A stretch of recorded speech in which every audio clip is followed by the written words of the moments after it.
Hello and welcome. This channel is part of the fight back against junk science that's now pervading the internet. If you want to know whether some of the scientific claims you see in blogs and videos are true, A study on rats finds a link between cell phones and cancer, and you're interested in knowing what the real science says, this might be the channel for you. My name's Peter Hadfield. I'm a former geologist who became a professional science journalist back in the days before the internet, so I do my research the old-fashioned way. I track down where the bloggers and video makers got their information from, and then show how they changed, misunderstood, or even deliberately misrepresented it. But why don't I show you an example? Here's a snippet debunking an episode of the TV program Conspiracy Theory. The top secret government project that can destroy the world. Here's Jesse Ventura investigating HAARP's triggering of the Boxing Day tsunami that hit large parts of Southeast Asia. This photo was actually taken just before the big tsunami hit the coast of Indonesia. So how do we know it was taken just before the tsunami? It meant taking the Conspiracy Show logo off the bottom of the photo and doing a search for it on Google Images.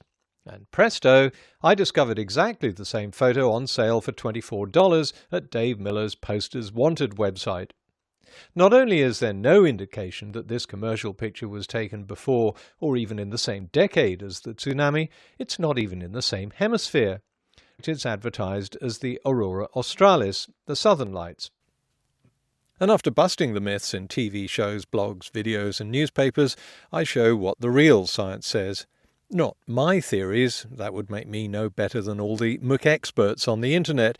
I'm talking about the science that's taught to the next generation of scientists, that comes from the scientific literature. And I promise it's not hard to follow, even if you dropped out of science in high school. You'll be able to see right through some of the tricks the media try to pull. Here are 3 more clips from my videos. Because if GMOs really are the cause of cancer, brain damage, metabolic collapse and what else? Digestive disorders, organ damage, tumors, allergies. Yeah, right. Then that ought to show up among the billions of people and animals who've been consuming it over the last 20 to 30 years, compared to those who haven't. The studies that have been done have all drawn a blank. So let's try the opposite tack. This is a dinosaur bone, by the way. It's been replaced by minerals.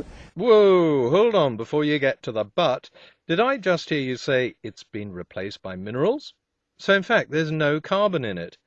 And this would seem to be rather a crucial requirement if you want to perform carbon dating. If I took this to a laboratory and said, would you please date this, they would say, oh, well, we'd have to use something other than carbon dating because this is too old for carbon dating. No, Kent, they wouldn't. They'd say, "Oi, Ivan, we can't carbon date this. There's no carbon in it." Let's take the graph on the left first, which narrator Warren Meyer says comes from Moberg's 2005 study. If we look at Moberg's original, we can see that the instrumental temperature data showing late 20th century warming has been erased.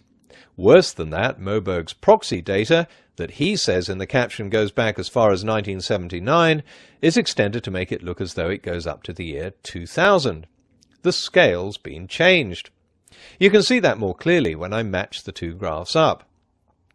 Notice how the doctored graph ends short of the recent period of warming, but the date has been changed to 2000. So in the doctored graph, 30 years of warming is simply airbrushed out, and the scale. And if you dispute something I've said, hey, no problem.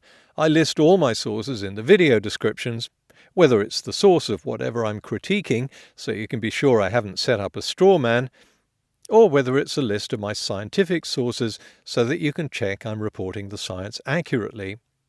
And if anyone does find a mistake, however small, I'm always happy to issue a correction. Citing sources and correcting errors on YouTube? Yes, it can be done.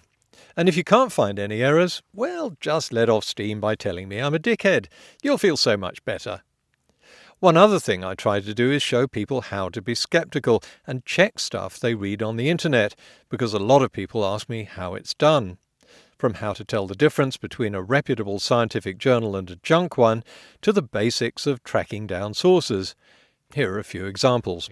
That's close to a 10% difference, which is not much. So, as always, we have to ask, where do Lomborg's figures come from? PragerU doesn't tell us. So I emailed Lomborg to ask him. His office told me his source is this paper by Hawkins et al., and right up top the abstract shows not a 10% difference, as Lomborg says, but a range from 10% to 24%. The authors later issued a corrigendum, and that figure was corrected to between 17 and 30%, which is even further from Lomborg's claim. The first thing that comes to mind is that Lomborg cherry-picked the figures, but I can't say that without reading the study. Okay, I've read the study, and yep, he cherry-picked the figures. The Mail doesn't even cite its source, but it does give a keyword and a date, so it's not hard to search Google Scholar for the word Roy Namur and find the relevant paper. And it's quickly apparent that it doesn't say the Maldives will become uninhabitable by 2030 at all. So here are a few warning signs. First, be wary of anyone who feels the need to dress up in order to impart scientific information, especially when his lab coat looks like it's never been used. I'm part of a group of doctors. Second, be wary of someone who says he's part of a group of doctors, when in fact he's a chiropractor. That are out bringing the truth about genetically modified foods. Thirdly, never trust anyone who tells you he's speaking the truth. Science depends on evidence that's consistent with a hypothesis. And the harmful effects that it has on our health. And fourth, check the information. The problem seems to be that Tony's only reading the abstract of the study on a NASA website. He needs to read the paper itself, where the source of his misunderstanding is revealed.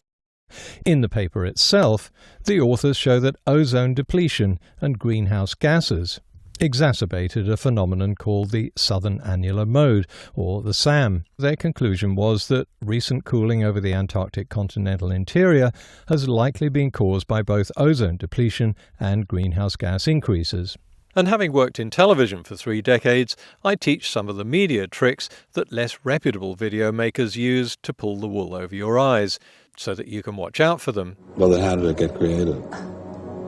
Well, by a very slow process. Well, how did it start? Nobody knows how it started.